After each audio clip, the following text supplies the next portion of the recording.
Good afternoon, distinguished presenters and participants. Welcome to the panel session of the fifth online seminar on English Linguistics and Literature 2026 with the theme The Agency of Nature Forging Ecological Consciousness in the Post-Human Anthropocene. My name is Abigail Grace Devina Gunawan, and it is my pleasure to serve as the moderator for this session. First of all, I want to ask you, all of you, if you heard my voice. Are you heard my voice?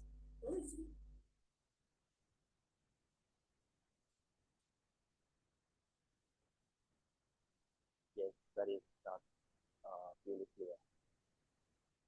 So my voice is crystal clear, yeah? Okay. Today's panel brings together scholars and researchers to discuss how language, literature, and cultural narratives engage with one of the most pressing questions of our time: how we understand our relationship with nature in the era of the Anthropocene.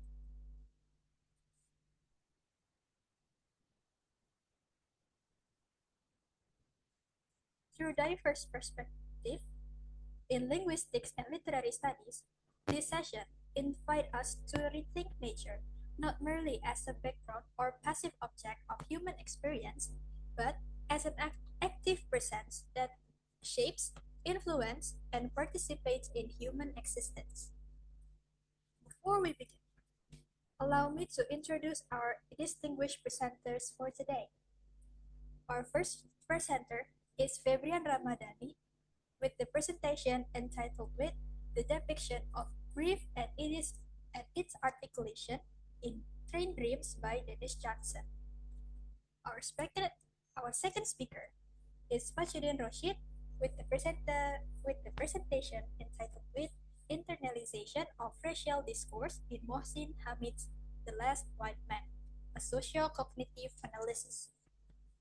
Our third presenter is Hussein Asaduz Zahra with the presentation entitled with The Persistence of Social Power in Post-Catholic Ireland, a new historicist study of Sally Rooney's Normal People. Our fourth presenter, our fourth speaker is Satria Ajisaputra with the presentation entitled with Exploring Human Natures in Contemporary Society through the representation of characters in the Little Prince novel.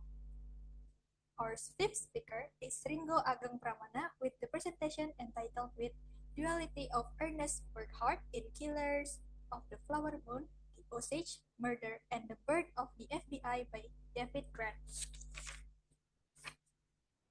Our last speaker is Muhammad Media Putro Ardinugro with the presentation entitled with Collective Guilt in Agatha Christie's Murder on the Orient Express and analysis through the lens of Paul Ricoeur, Hannah Arendt, Branscombe, and Duss. Thank you very much to all presenters for joining this academic session. Before we proceed, I would like to briefly explain today's session format. Each presenter will have approximately 10 minutes to deliver their presentation, and I will remind each presenter every 5 minutes. After our presentation have been completed, we will continue discussion session and Q&A. Participants are welcome to submit their question through the chat box.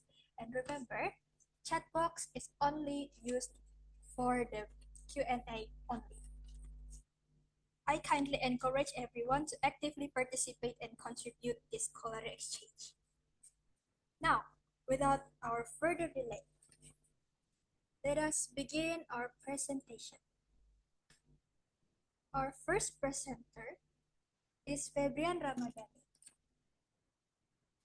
Does Febrian Ramadhani ready to present their material for today? Yes, hold on for a minute. Okay. So our first presenter is February Ramadani with the presentation entitled with The Depiction of Grief and Its Articulation in Certain Dreams by Dennis Johnson. Please welcome Fabian. You may begin your presentation.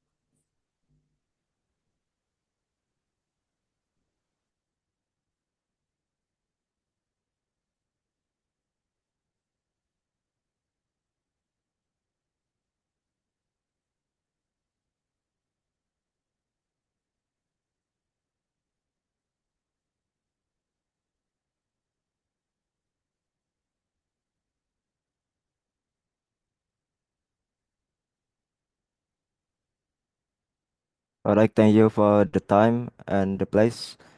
And I will present my study of the depiction of grief and its articulation in Ten Dreams by Dennis Johnson for this seminar. The study background itself is starting from the literature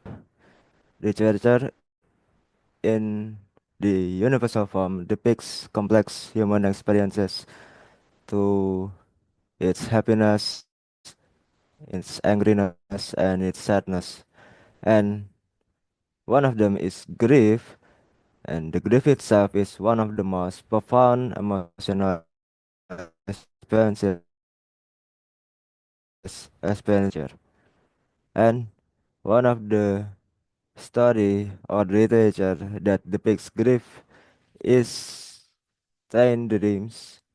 The Ten Dreams titled by the novella Ten Dreams, written by Dennis Johnson, presents a prolonged grieving process after a loss of a family.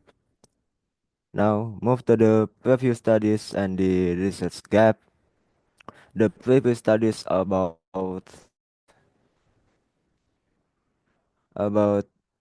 five stages of grief.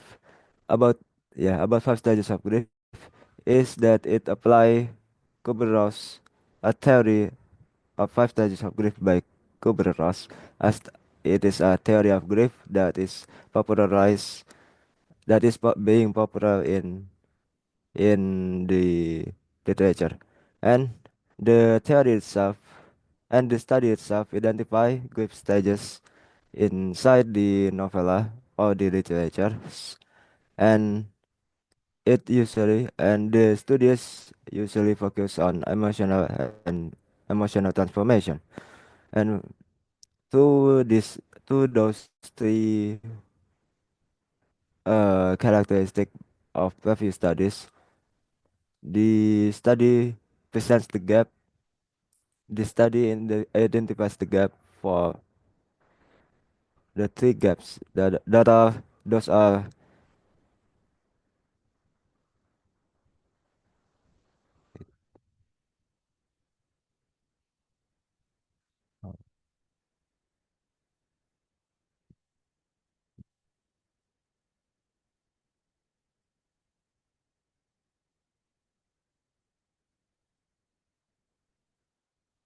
Hold on a minute.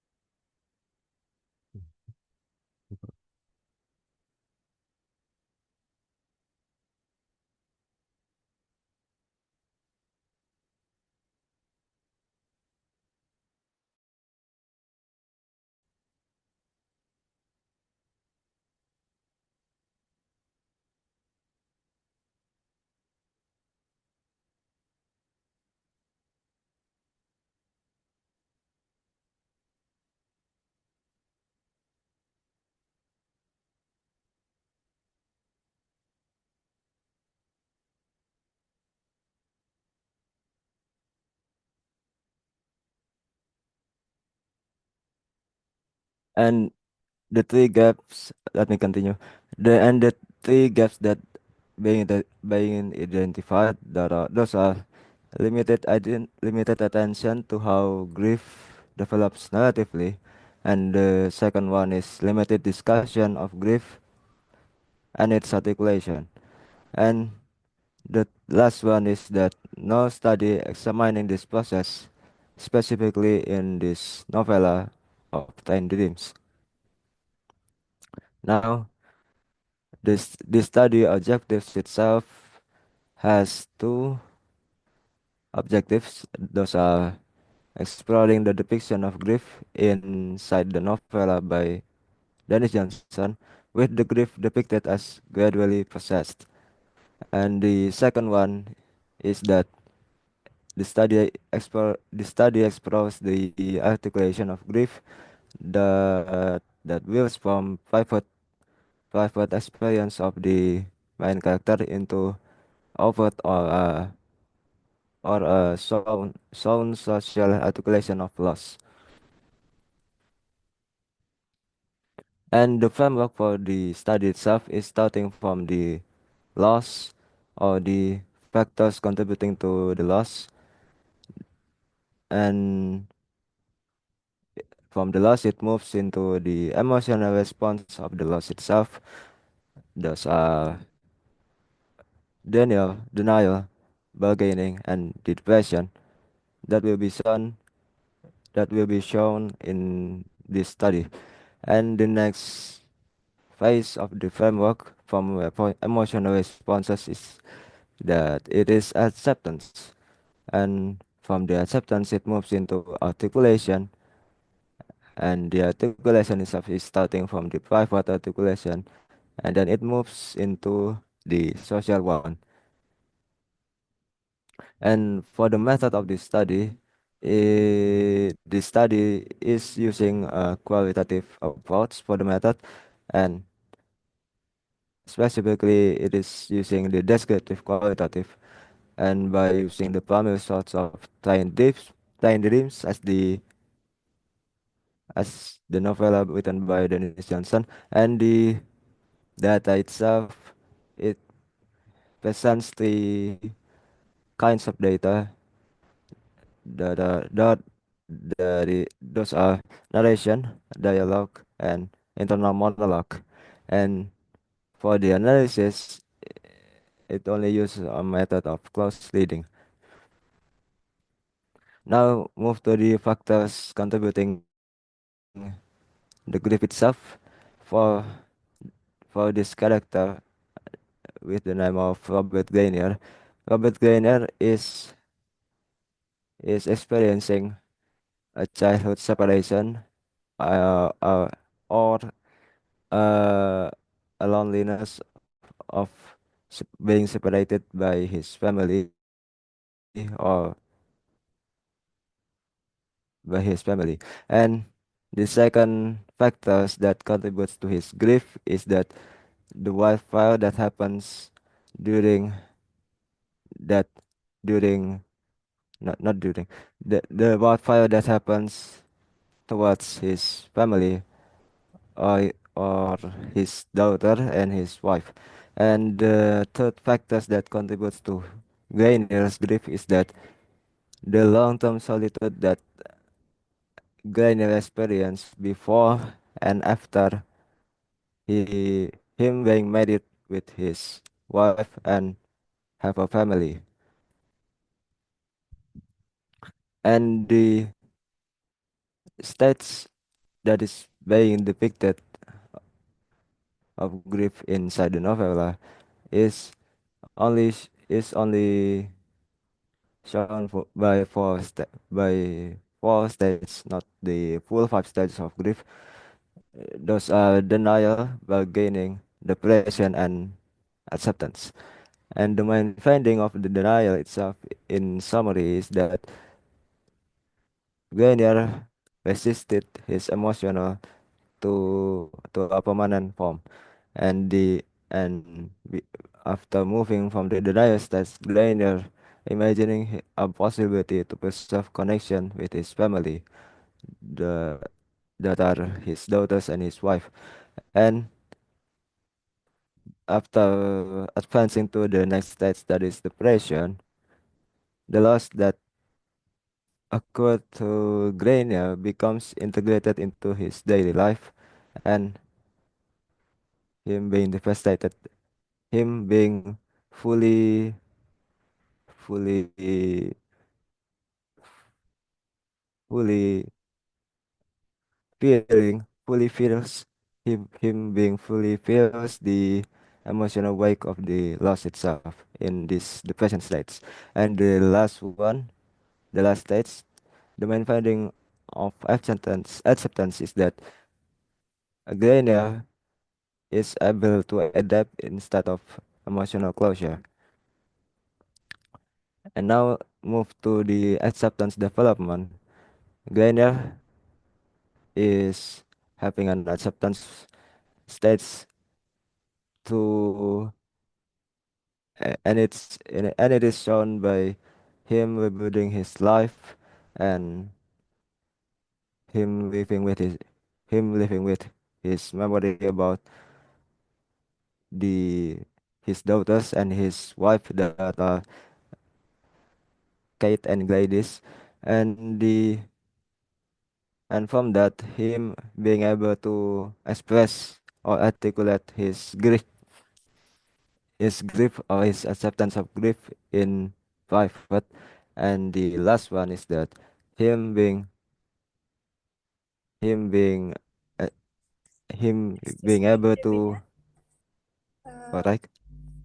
the time is up, so we should head to the next Oh yeah, presenters. Unfortunately, so I'm so sorry for this situation. Okay, correct. but thank you very much, Fabrian, for your insightful presentation. We have explored briefly about the definition, story, depiction of grief Mm, and its articulation in Turn Dreams by Dennis Johnson, isn't it? So we yes, already explored that there is some kind of stage, like in the grief stage, right? In this, yeah, this mentioned, and we already see the emotional experience that highlighted in this story. Okay, we will now move to our second presentation. Our next presenter stop Sarah. is Judin Rosid with the presentation entitled with Internalization of Racial Discourse in Mohsin Alhamdulillah. Hamid, The Last White Man, a Socio-Cognitive Analysis. For Judin, are you ready to present your material? Yes, I'm ready. I will remind you every 5 minutes you will have 10 minutes to deliver your presentation. Are you ready? Yes, I'm ready. Uh, okay. Please welcome Judin. The floor is yours.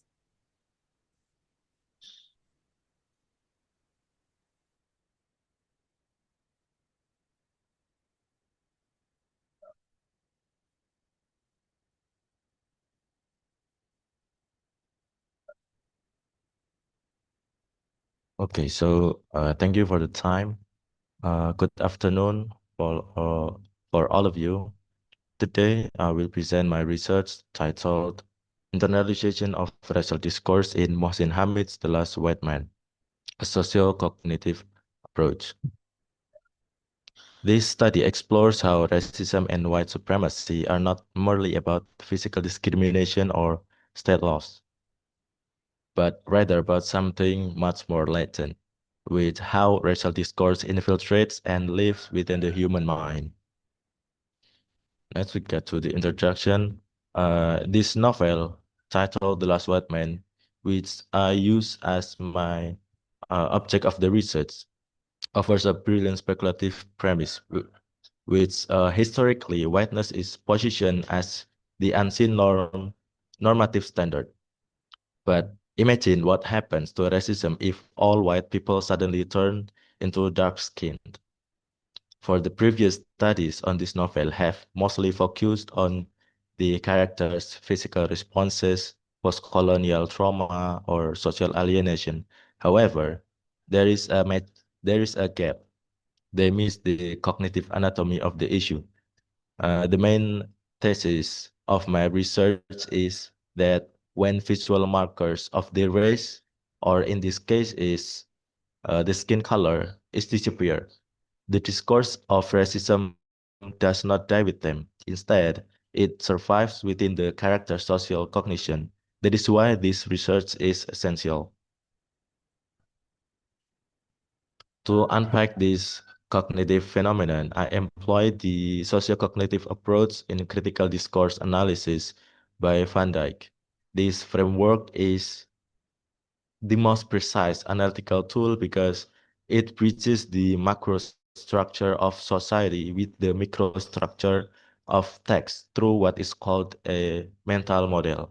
Alongside with Van Dyck, I integrated this theory with Bones and in Wood's concept of white supremacy, which views whiteness as a system and an epistemology, and Shah and Mann's colonial binary theory to examine how characters dichotomize the us versus them in groups.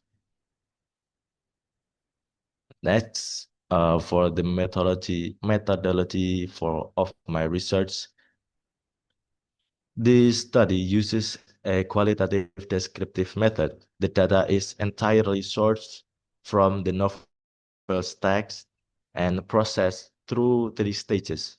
The first is inventorying, which I will do close reading to identify textual units of racial anxiety. And then the second step is coding.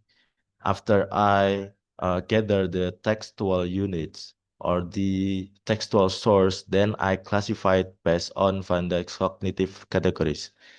And the last step is analyzing, which I linked the linguistic microstructures to social macrostructure. I want to emphasize that the selection of excerpts was not done randomly. Each quote was selected with precision to match with Van Dijk's uh, framework.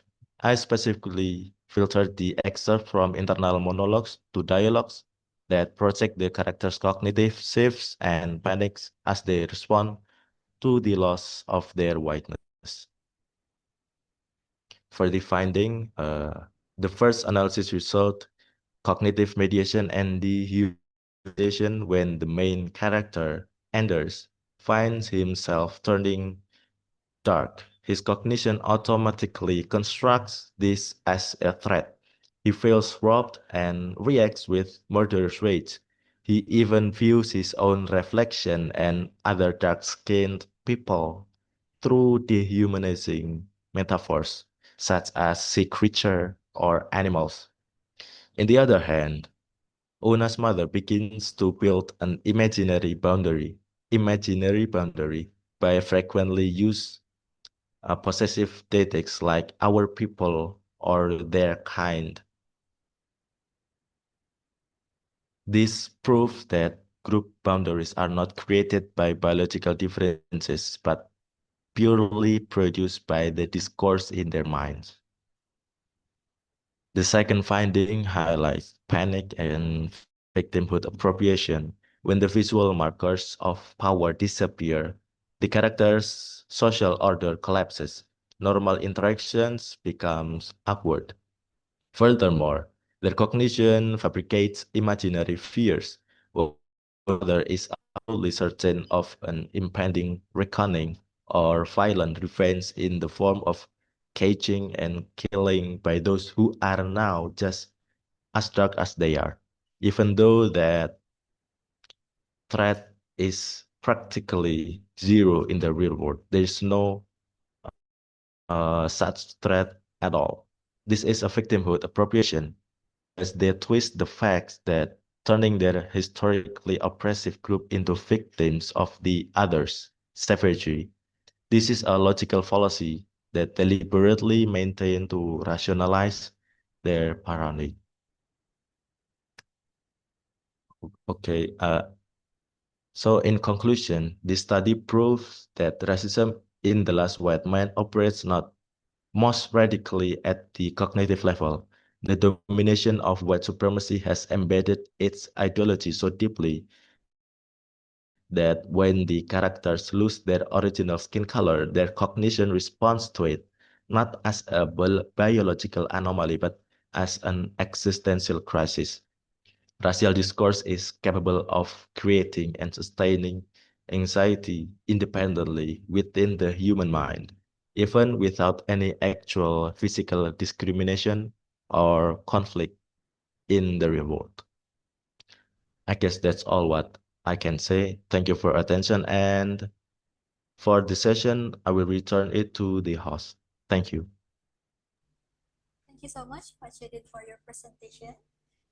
I see this is an interesting topics because racism is one of the, what is it called? The most issues that often happen in, especially in America. And this is very interesting topics for me. Thank you for your presentation once again. And now let's move on to the third presenter.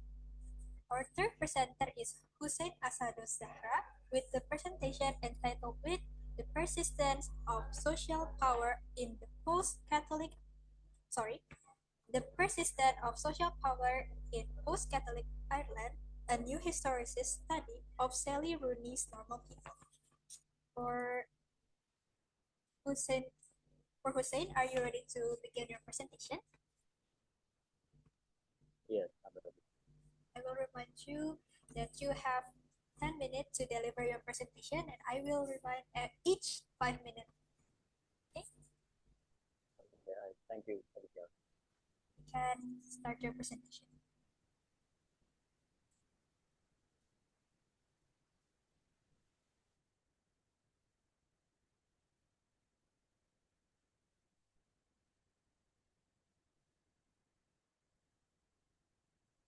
Is now for audible there.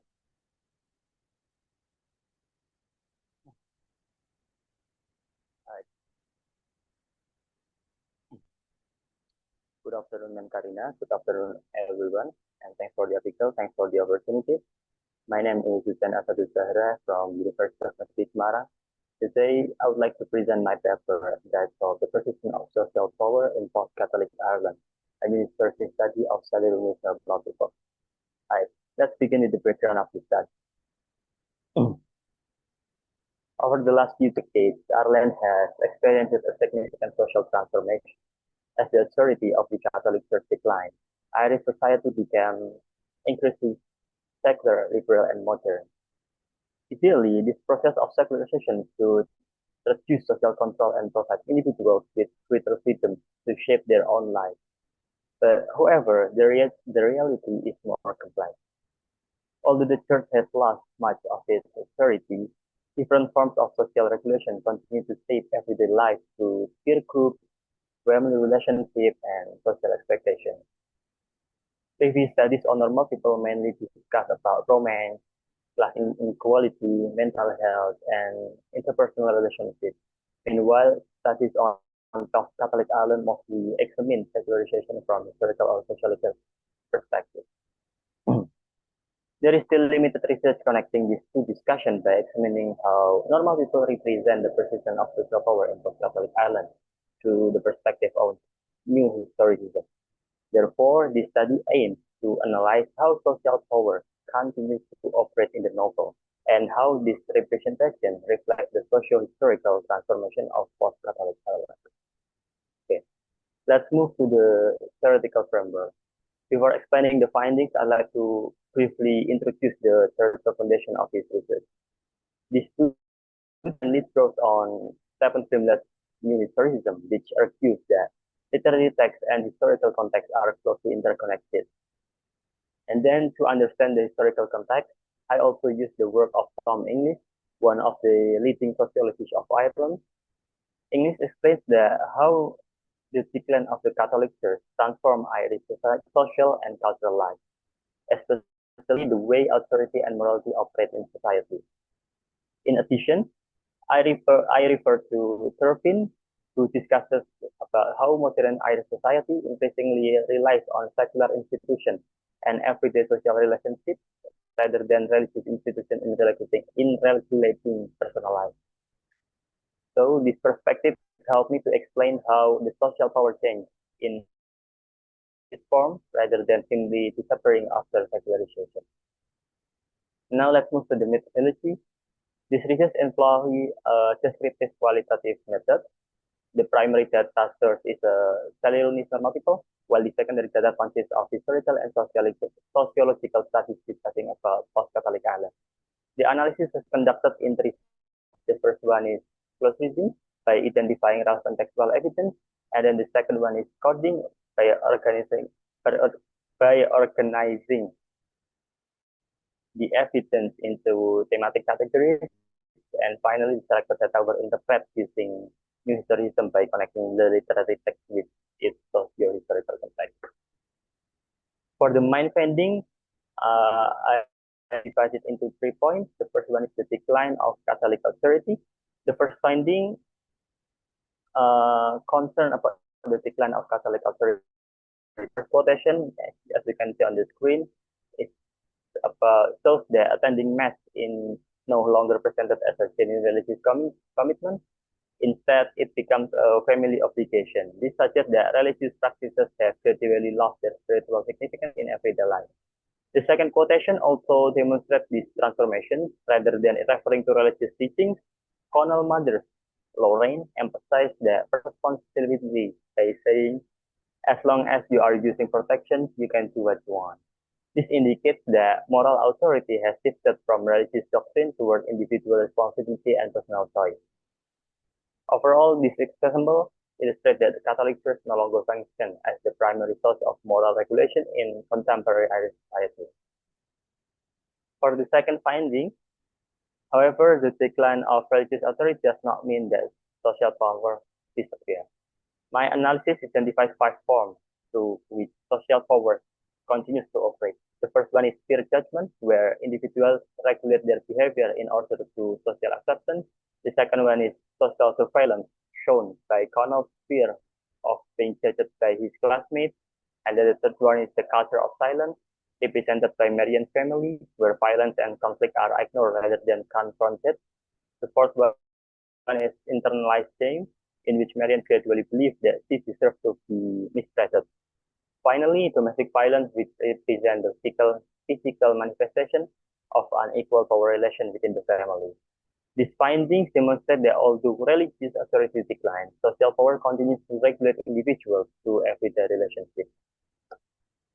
And for the last finding is transformation of social power. By this table is summarized about the transformation of social power in post-Catholic Ireland. In the past, institutions such as church and priest played central roles in regulating morality. But in contemporary Irish society, these functions have largely shifted to secular institutions and everyday social relationships. For example, family replaces the church as a major site of control. The group replaces priest in evaluating individual behavior. Social norms replace religious morality. Professional therapy becomes an alternative to confession, and shame increasingly replaces the traditional concept of sin. These changes suggest that secularization transforms the mechanism of power rather than eliminating them. To conclude this study, for the conclusion, this study argues that normal people portray post-Catholic Ireland as a society where social power persists to fit the decline of religious authority. Through a new historicist perspective, the novel can be understood as a cultural text that reflects Ireland's socio-historical transformation. Rather than disappearing, power adapts to new secular conditions and continues to regulate behavior, shape social relationships, and construct individual identity. Therefore, secularization should not simply be understood as the end of social control, but as the transformation of the way in which power operates in contemporary Irish society. Thank you very much for your attention. I'll be happy to, if there are any insights, would be much appreciated. Thank you. Thank you so much, Fabrian, for your insightful response. We have explored how secularization does affect us in social control, especially in social life. And through this presentation, I feel like maybe I will reread my Purple People novel again to see this story in this point of view. Thank you so much for the presentation. Okay, so we will move to the fourth presenter. Our next presenter is Satria Aji Saputra with the presentation entitled with Exploring Human Natures in Contemporary Society Through the Representation of Characters in the Little Prince novel. For Satria, are you ready to begin your presentation?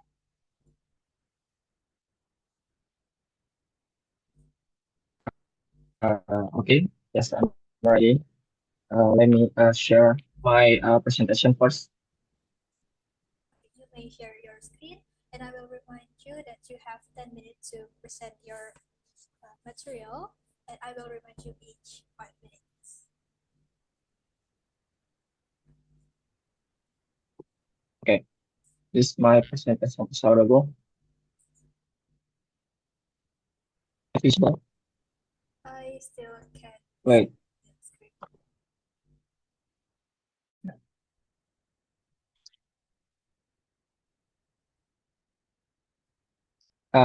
is my voice is audible? Okay.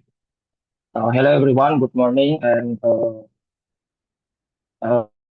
my name is Satria Jupitra. Today, I'm honored to present our research paper title is exploring human nature in contemporary society through the representation of the character in the Little Prince novel. The study focused on rewriting Antonio de Saint-Exupéry, a timeless masterpiece through a modern society, structural psychoanalytic lens to uncover how it reflects the hidden psychopathology of our current late capitalist era. And the next one is background. Wait, okay. Background and resource urgency. And to understand our point of departure, we must look at how literature serves as a social mirror that uh, encapsulates profound human experience and moral dilemmas and cultural anxieties. Antonio de Saint-Exupéry, The Little Prince, exactly published in 1948, presents a striking paradox. On the surface, it is a style with child-friendly illustration, yet it functions as a highly sophisticated critic and adult pathologist and modern society behavior. And while earlier research, we noticed a significant theoretical gap most exciting like literary scholarship, such as works by Yunita, Romila, and Raihani tends to treat the novel character either as a static biographical allegories of the outer life and timeless universal psychological archetypes. What these studies overlook is the character's structural connection to concrete social culture disorder. And my resource urgency is driven by a very gap in today contemporary society. We see a massive rise in a hyper consumerism, through performative validation culture and the absolute commodification of the time. This has led to severe existential crisis, systematically nation, and fragile interpersonal bonds. Therefore, this study aims to bypass traditional biographical readings to examine how two planet inhibits represent the alienate psychic realities of modern late capitalist of society. And wait, okay. The theoretical framework. My theoretical framework is I use psychoanalysis by Jacques Lacan is tripartite structural psychoanalysis model from 1953. 1953, and there is a three register in there: the imaginary, symbolic, and the real. First, the imaginary register. The imaginary register is the mind of the optic image making and the early ego identification were out of the mirror stage. And the second one is symbolic register is the realm of the big other. It the encompasses language, social laws, cultural institution, and social norms. And the third one and the last one is real register is unrepresentable void represent the unrepresentable. It is what which completely resists absolute symbolization or linguistic expression. Okay. And next, let me jump to the next slide.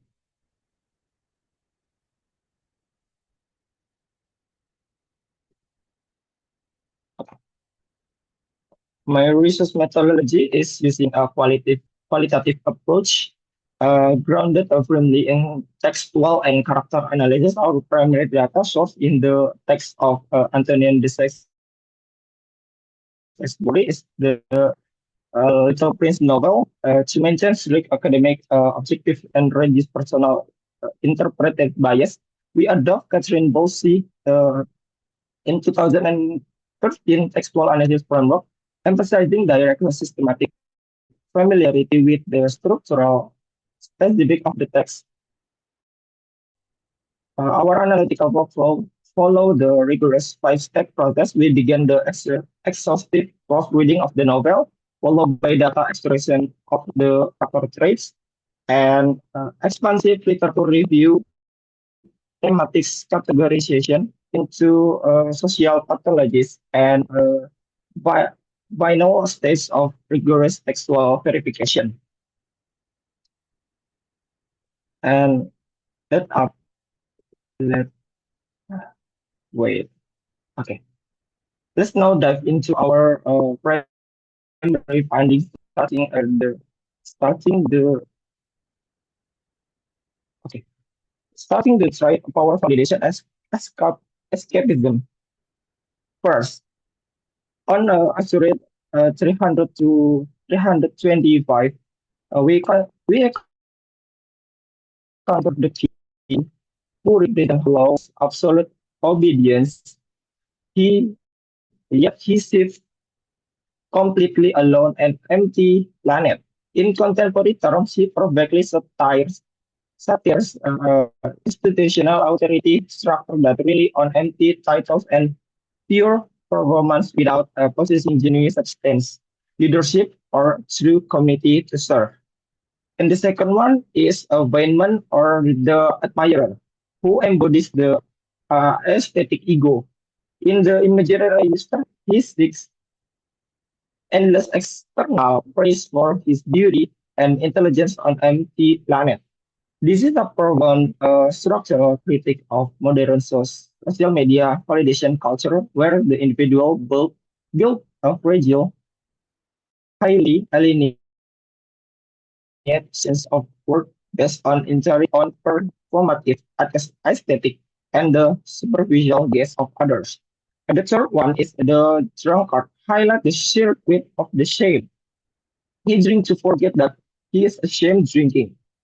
Through a Lacanian lens, the self-destructive look represents modern addictive escapism when individual cannot cope with the crushing demand, judgment, and structural alienation of the adult symbolic order. They numb their conscious minds to force a temporary tragic escape from reality.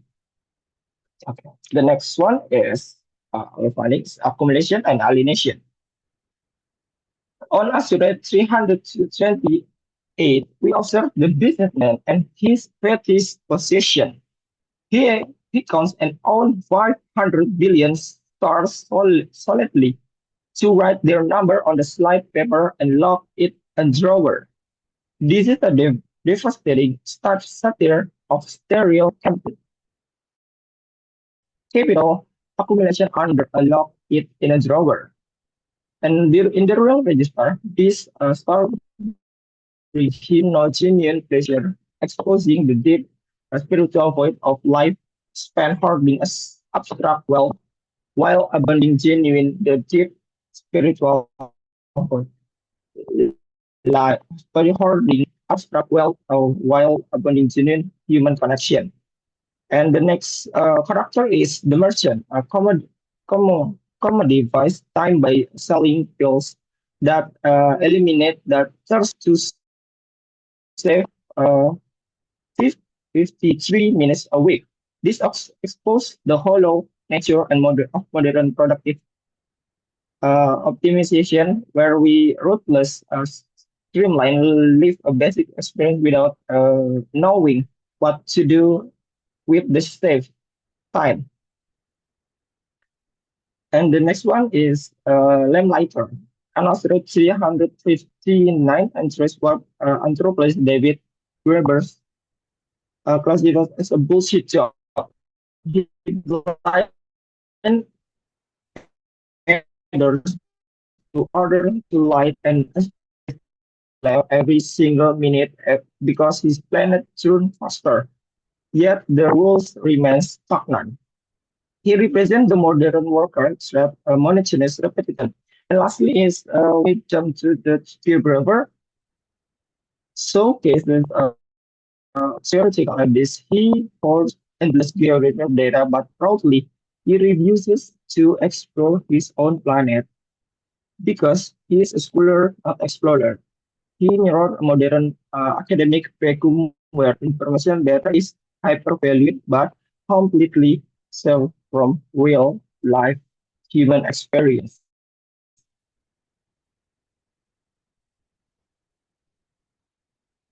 Okay.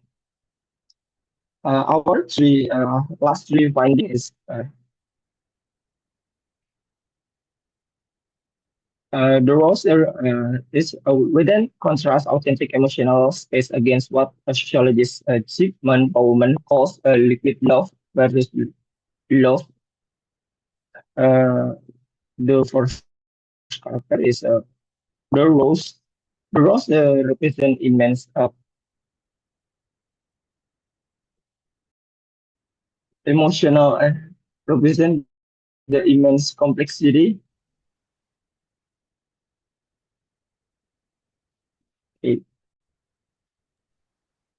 thank you, and I will thank you for the attention, and I will my what is it? Thank you very much for your time and attention, and I'm open to make any feedback you might have. And thank you. I will bring back the voice to the host. Thank you so much for Satria for the presentation that, and the material that you shared to us today.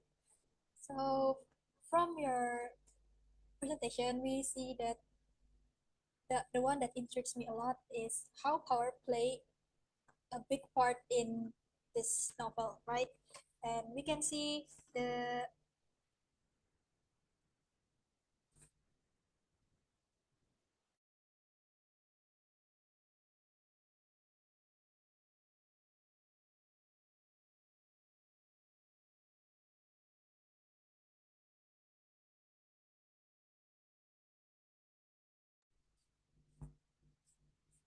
so we already see that there is some of issues that mentioned in this story as well, right? Like such as power, validation, and escapism, and also accumulation and alienation. It's also mentioned in this novel. Okay, without any further delay, we will start the fifth presentation. And our presenter is Ringo Agang Pramana with the presentation of Duality of Ernest Burkhardt in Killers of the Flower Moon, The Osage Murder, and The Birth of the FBI by David Grant. So, are you ready, Ringo, to begin our presentation? Yeah, I'm ready. Thank you for the time. Let me prepare my presentation first. before you to prepare your presentation, I will remind you that you have 10 minutes to deliver your presentation, and I will remind each 5 minutes, 2 minutes, and 1 minute.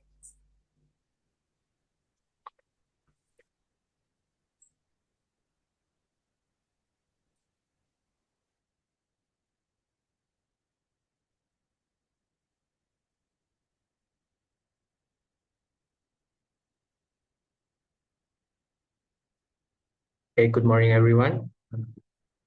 My name is Ringo Pramana. Today, I would like to present my works, which is Duality of Ernest Bucard in Killer of the Full Moon, The Murders and the Birth of the FBI.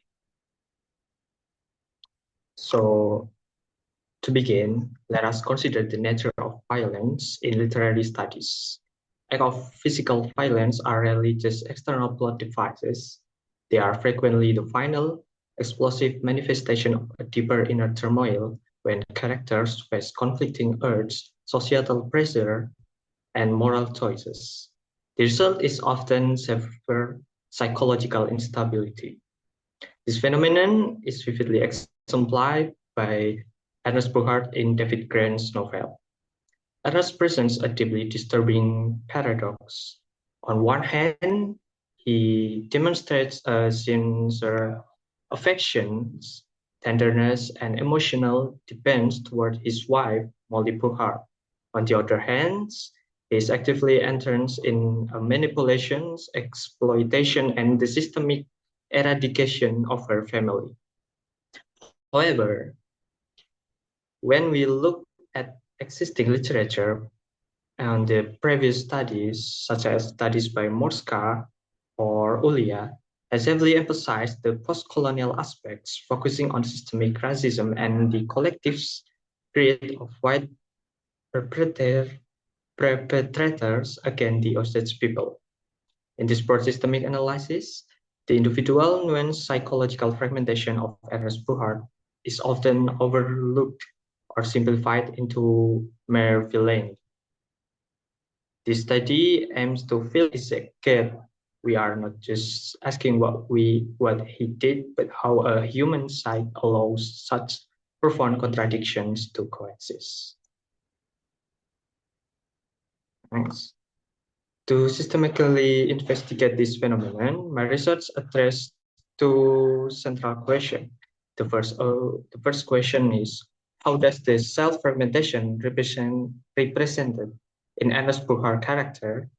And the second question is, how does the conflict between the ego and superego influence Ernest Bucard's moral collapse? Then, so this is my research methodology. To answer this question, we studied a qualitative descriptive method. The primary data is sourced directly from David Grant's novels, specifically focusing on textual evidence, such as dialogues, narrative descriptions, and physical actions that highlight in Ernest's internal contradictions. The analysis is built upon an integrated dual theoretical framework. First, I use Cartesian dualism to establish and map the observable ontological separation between his mind, or the res cogitans, and his body, the res extensa. Second, I integrate Freudian psychoanalysis to look beneath the surface and diagnose the underlying physical structural failures, specifically within the ego, that cause this philosophical split. Okay, let's go to the discussion. Part one is Cartesian dualism, the profound ontological split between mind and body. Let us proceed to the first major dimension of the analysis, mapping the absolute disconnect between Ernest's conscious and his physical action through the lens of Cartesian dualism. First is Descartes poses a radical division in human existence, which is res cogitans, the immaterial thinking substance or consciousness and emotions, and res extensa, the material physical substance or body's occupying space. In the character of Ernest, res cogitans encompasses his genuine capacity for love, empathy, and emotional vulnerability. The text explicitly revealed that beneath his rawness lay a true tenderness. He exhibits an intense fear of losing Molly, muttering he couldn't live without her, and showed genuine cognitive empathy by caring for her when she suffered from diabetes. This proves his emotional dimension is real, not merely a manipulative figure. Conversely, we must examine his res extensa, or his physical body. Despite the love in his mind, his body operates mechanically as an extension of his uncle William Hale's conspiracy. His physical presence at secret meetings, the use of his speech organs to recruit assassins, and his physical delivery of logistical messages to blow up the Smith house demonstrate a complete behavioral dissociation. Most chillingly, his body remained entirely passive while Molly is systematically poisoned in front of him. His body mechanically executes or facilitates atrocities without being regulated by his inner emotional awareness. Next, the self-fragmentations. This radical contradiction between res cogitans and res extensa manifests as a self-fragmentation. In literary psychology, when essential aspect of identity fail to be maintained in a coherent structure, the individual splits. Anna's authentic affection is tightly locked within a mind completely devoid of executive power. His, his physical cell is entirely hijacked by William Hale's violent conspiracy. The two entities, the law of mind and the destructive body, exist in absolute incommunicability, betraying one another in real space and time. This physical mental fragmentation is not just hypocrisy, it is a symptom of a deeper failure, serving as the baseline for diagnosing his psychological collapse. Next is the psychoanalysis, the internal structural warfare of Ernest Buchar. Through a Freudian lens, we discover a catastrophic imbalance among his personality structures. First, we look at the id, the primitive drives, and as it is dominated by aggressive material greed to control the Osage head rights, placing economic gains above human values. Furthermore, the id constantly seeks to avoid pain. At the end of his trial, his convention is driven less by nobility and more by a selfish impulse to escape the unbearable psychological tension he is experiencing. Second, his superego. His superego suffers from self-structural distortion. Ideally, the superego represents universal moral laws, however, raised under a corrupt patriarchal authority. Ernest internalized his uncle, William Hale, as the absolute moral law. Blind obedience transformed into an ethical obligation, leading to a total dissociation of personal responsibility. He believes he is just following orders. Crucially, his ego experiences total functional paralysis, operating on the reality principle. The ego is supposed to act as a rational mediator between the its greed and the superego's demand. Instead, Ernest's ego resorts to an extreme compartmentalization of role. It allows him to play the role of a loving family man and a ruthless murder conspirator simultaneously without intervening. Ultimately, this fragile ego completely breaks under the anxiety of reality, specifically his fear of physical retaliation from his uncle. And then the consequence, which is moral collapse. The structural instability culminates in a profound moral collapse.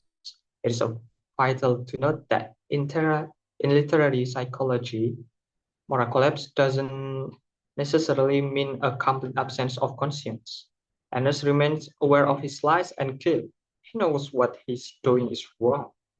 Rather, his moral collapse is defined by an executive impotence. His ethical consciousness is completely powerless to and too slow to stop the violence enacted by his own body. When he finally confesses in the courtroom, it is not a triumphant moral victory of his superego. Instead, it is a psychic capitulation. His ego defense simply collapsed under the overwhelming weight of reality, the traumatic loss of his daughter, the mounting legal evidence, and his wife's haunting guess. His inner belief system had completely submitted to external tyrannical forces. Then the conclusion. To conclude, this study highlighted several key findings. First, Ernest Buchar represents an extreme case of Cartesian self-fragmentation. His affectionate emotional consciousness, res cogitans, is entirely severed from his destructive physical action, res extensa. Through Freudian analysis, we determined that this mind-body split is the direct consequence of a catastrophic ego failures. The ego failed to maintain autonomy and integrate his conflicting drives. The third, the dominance of the material it and superego, Excuse me. started by a corrupt authority figure. Okay. I'm so sorry to interrupt your presentation, but your time is already up. Okay. All right. So we Thank you. thank you so much, Seringo Agung Pramana, to share your presentation and material in this session. I really appreciate you because through your presentation we can see the duality of Ernest Burkhardt and the work of the FBI by David Grant. It's such an interesting topic for me and for all of us as well. So before any further delay, let's head out to our last presenter. And our last presenter is Muhammad Media Putra Ardinugroho with the presentation entitled with Collective Guilt in Agatha Christie's Murder on the Orient Express, an analysis through the lens of Paul Ricoeur, Hannah Arendt, Branscombe, and Bush. You can, for Muhammad Media Putra, are you ready to begin your presentation? Yes, thank you, Abigail. Is my voice clear? Yes, it's crystal clear. Okay, let me share my slides. While waiting for you to prepare your presentation, I will remind you that you have 10 minutes to deliver your presentation, and I will remind you each 5 minutes, and the last 3 minutes and 1 minute. Okay, thank you. Good afternoon, everyone. I'm Muhammad Media Putra Ardinugroho, and today I'm going to present my research with the title Collective Guilt in Agatha Christie's Murder on the Orient Express, an analysis through the lens of Ricoeur, Arendt, Branscombe, and Doucet. Now, most detective fiction story has the same traditional plot. A crime happens, detective investigates it, and eventually, at the end of the story, one culprit is identified and arrested. However, Agatha Christie challenges this norm in Murder on the Orient Express. At the end of the novel, Hercule Poirot discovers that the murder was not committed by one person. Instead, all 12 passengers participated in the killing of Samuel Ratchet, who was later revealed to be Cassetti, the man that is responsible for the kidnapping and murder of Daisy Armstrong. Now, this unusual ending raises important questions. Can guilt belong to a group rather than an individual? How can multiple people share responsibility for one single crime? And how is that collective guilt formed? These questions become the focus of this research. The objective of this study is to analyze how collective guilt develops among the passengers of the Orient Express. Now, before discussing the findings, I would like to examine previous studies on Murder on the Orient Express. Okay, several researchers have already analyzed the novel from different perspectives. Miftahur Rahman focused on deception and linguistic manipulation. Ines applied Freud's psychoanalytic theory. Aditya discussed justice and morality. Asri approached the novel from a socio-legal perspective, and the last one, Selical, examined multiculturalism and detective fiction. Although these studies contribute valuable insights, they mainly focus on deception, justice, revenge, culture, and legal issues. None specifically investigate the process through which collective guilt is formed. This gap becomes the contribution of this study.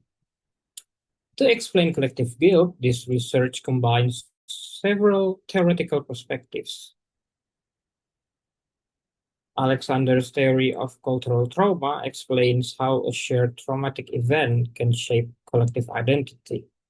Ricoeur's concept of collective memory explains how groups remember and interpret past events together. Gilbert's theory of collective action explains how individuals become united through shared commitment. Arendt's concept of collective responsibility explains how responsibility can be shared among members of a group. And finally, transform Indonesia the psychologically, this research uses a qualitative approach. The primary data consists of dialogues, monologues, and narrative events from the novel. The analysis focuses on the themes of trauma, memory, planning, action, and guilt. The first finding is about collective memory. This research finds that all 12 passengers are connected to the Armstrong family tragedy. They do not see Ratchet simply as a murder victim. Instead, they remember him as Cassetti, the criminal responsible for Daisy Armstrong's kidnapping and murder. Because of this shared memory, the passengers develop a common moral interpretation of the past. The Armstrong case becomes more than a crime. It becomes a symbol of injustice that must be corrected. The second finding is about collective planning and collective responsibility. The murder was not spontaneous. It was carefully organized and executed through cooperation among the passengers.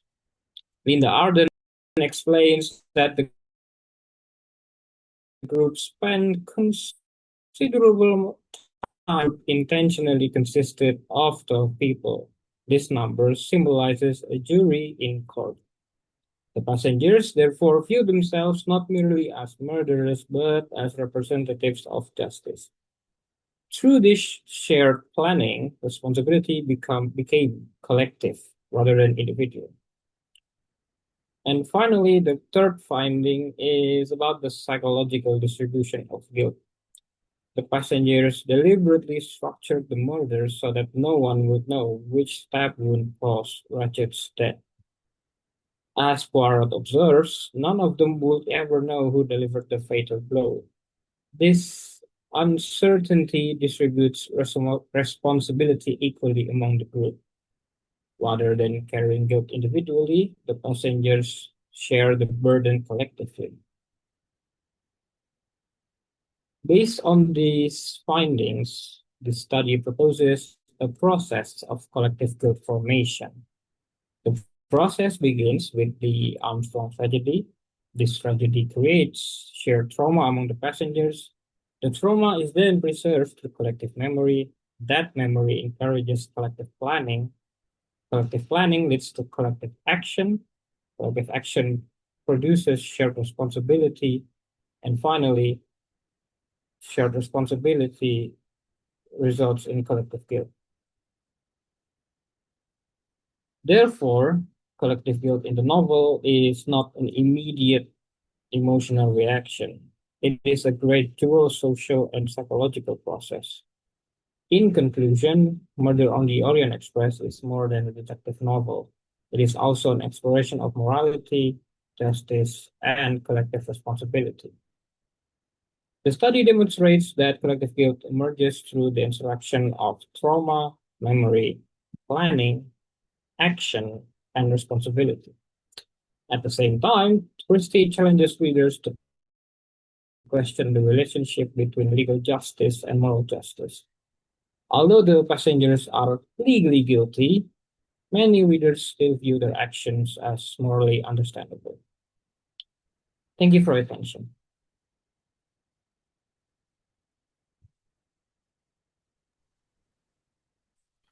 Okay, thank you to all presenters for sharing your valuable research and perspective. From today's presentation, we can see various ways in which literature and language studies contribute to understanding ecological challenges and the changing relationship between humans and more than human world. We will now move to the discussion and Q&A session. For participants who would like to ask questions, please write your questions in the chat box. Please mention the name of the presenter you would like to address your question to. While waiting for a question from the audience, I would like to begin with a question for all presenters. Considering the idea of nature's agency, how can literary and linguistic studies contribute to transforming human-centered perspective into more ecological and relational ways of thinking?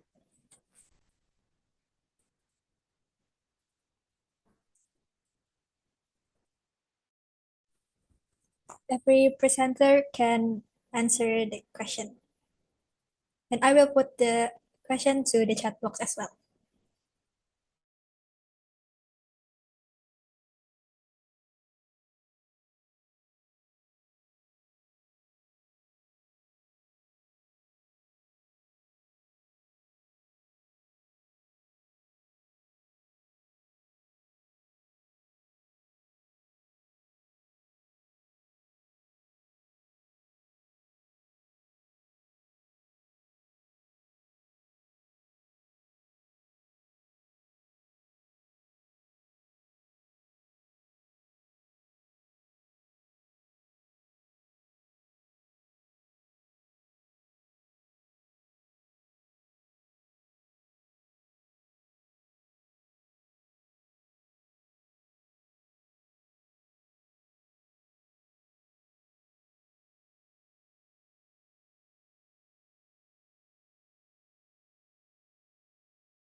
Okay, for the presenters, you can see through the chat box, I already dropped the question to begin this Q&A session. Maybe if you like to share your thoughts, you can just on your mic and start to share us your opinion. Thank you.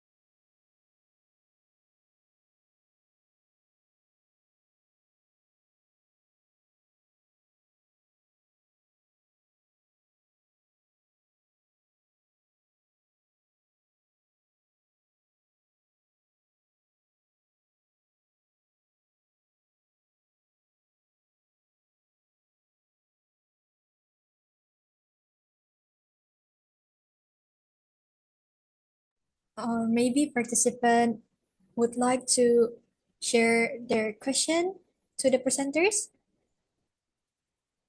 With participant who have any question, you can drop your thoughts in the chat box as well. Thank you.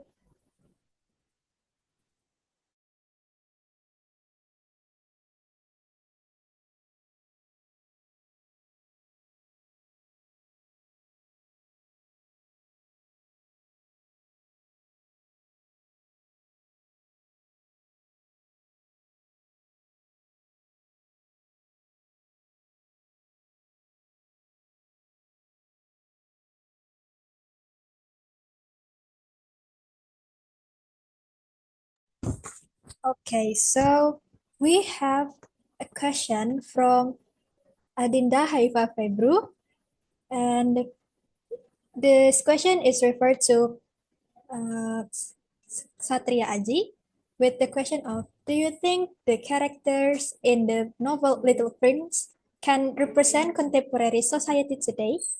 And what makes it still relevant?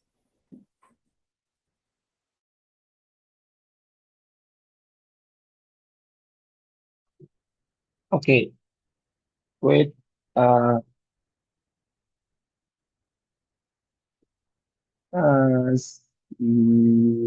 wait.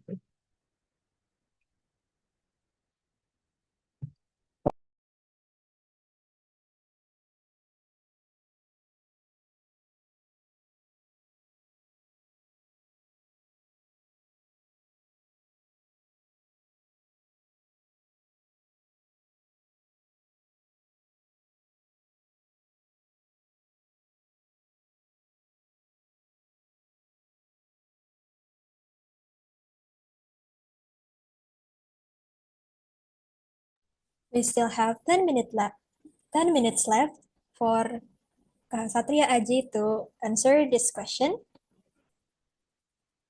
The question is already in the chat box. You can see it as well.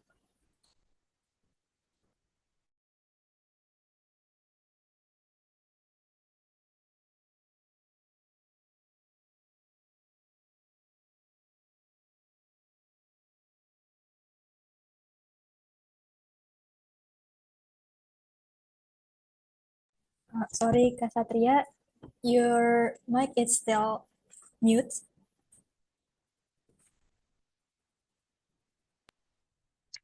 Okay, is my voice is low? Yes, it is Okay, already. okay. Thank you, Adina, for the question. And do you think the character in the novel The Little Prince can represent contemporary society today? And what makes it still relevant? Okay.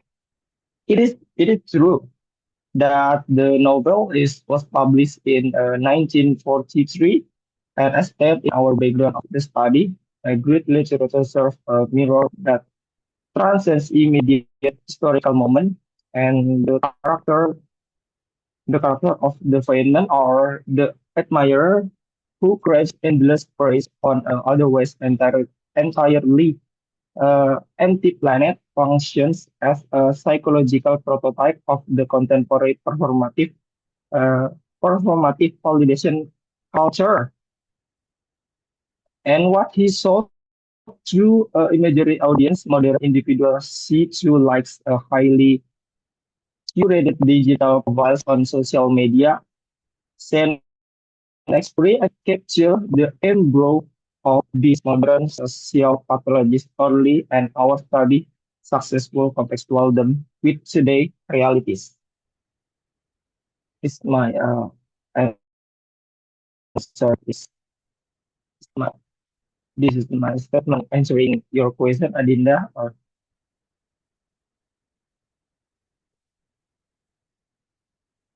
okay, I think it's enough from question.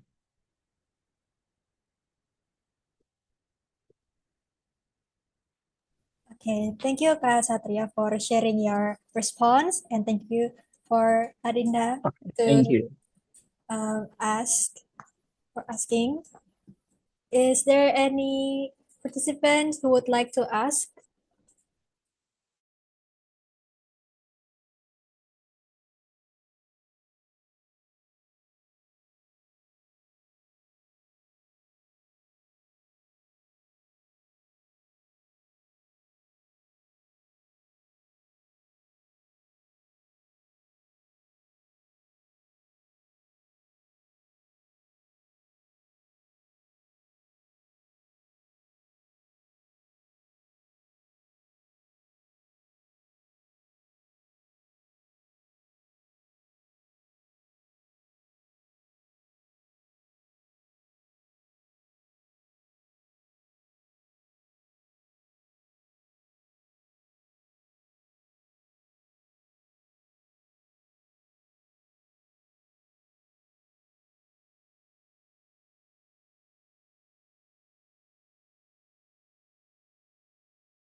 We still have 6 minutes left to do the Q&A session.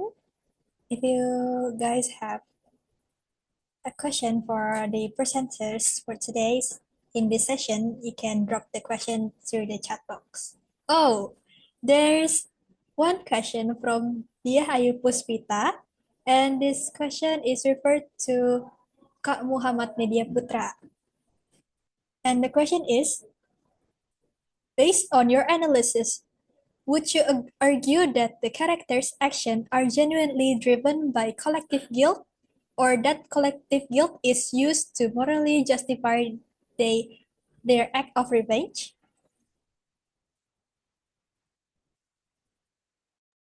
Okay, Dia, thank you for the question. I would say that the characters' actions are actually, what is it? It's a feeling that is being, what is it? Accumulated among for a long time. It has been stored in their mind for like I don't know how long. Like imagine that the baby that is killed is one of your niece, maybe. You will get upset. I'm pretty sure about that. But I don't think you will think to kill the person who did it. But because there are the characters, the passengers on those train are what is it, 12 people, they feel the same thing. Like it's their goddaughter, it's their niece. There's another a lot of the passengers are closely related to the victim of that murder and kidnapping. So I think it's an act of revenge by the characters because they feel like the culprit who done it is hasn't been served justice, so they take matters into their own hands. In Indonesian, maybe we call it main hakim sendiri. Maybe like the law enforcement doesn't do them justice, the court doesn't do them justice, so they take matter into their own hands. That's what I thought about. I hope that answers your question. Thank you.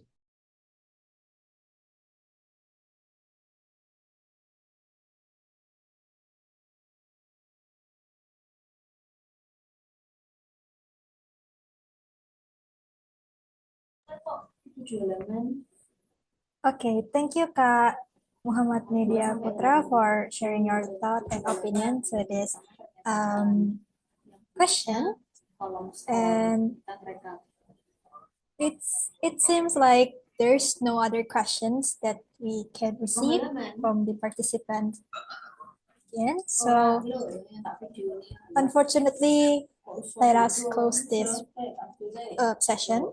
We have reached the end of our discussion session, and I would like to express my sincere appreciation to all presenters for sharing their valuable ideas and research findings, and to all the participants for their active engagement as well.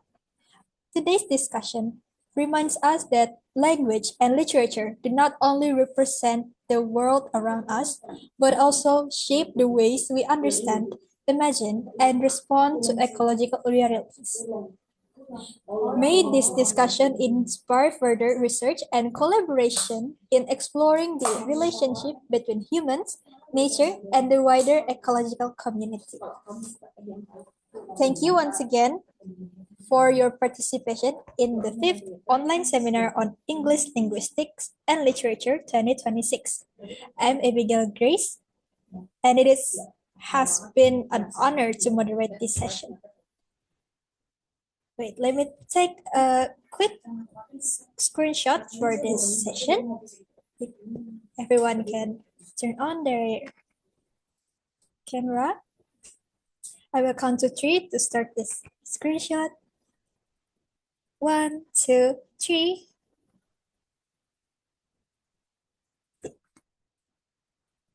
Okay. Thank you once again for your participation in online seminar on English Linguistic and Literature 2026. You guys can leave this room and join the main room. Thank you so much for your participation. Thank you, Abigail. Yeah, you're welcome. Thank you, Abigail. Yeah, you're welcome. Okay, thank you.